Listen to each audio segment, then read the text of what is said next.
I'm no parent, but I'm here to judge other parents, because some of them don't know how to do their jobs, and they either enforce terrible parenting habits, or they don't enforce the good ones.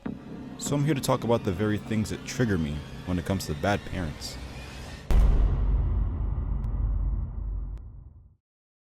I can't help but feel anger when a sorry excuse for a parent doesn't want to raise their kid, so they let a tablet do the work for them. The iPad kid is a classic example of very, very lazy parenting. And most of the time it's not even educational content. It's just a bunch of brain-rotting content that has no value whatsoever for any critical thinking. And don't get me started on people that let their kids on social media. At the very least, teach them something, or make them read or learn something, so that they can think for themselves when they become adults in the real world. If they keep on watching brain rot like this, by the time they grow up, their frontal cortex will turn into literal oatmeal.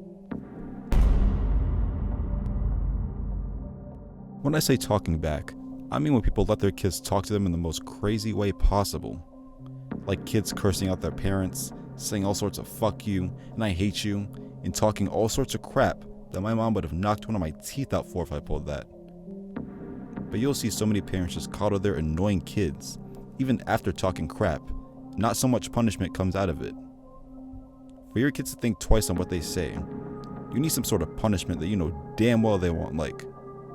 If they spend day and night playing video games, then you better yank that console from its sockets and just toss it as far as possible. Because at that point, you have to do something, because you're just not that good at enforcing the rules. Or the punishment for breaking those rules. I know you've seen parents let their grown-ass, ugly-ass offspring stay in their homes, even though they don't lift a finger or pay a dime. Bro is like 35 still living in his mom's basement, with no jobs or prospects, and complains about doing chores. If my own kid was grown, and still living at my place, then I think that he should at least get a job, so that he could buy his own stuff, and pay his own bills, because there's no way I'm letting my own broke children leech off of me while they're sitting there unemployed and chilling.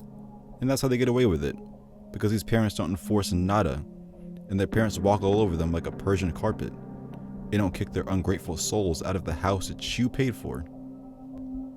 You can legally kick your kid out once they turn 18, which should only be a last resort, but some of y'all deserve to be kicked out, I'm not gonna lie. Some of you are just straight up disrespectful and need to be humbled. But I do have sympathy for people who get kicked out for BS reasons though. This goes hand in hand with the last one, because those same parents that don't enforce anything at all will let their child eat all this not so healthy junk food that has less nutrition than a rock.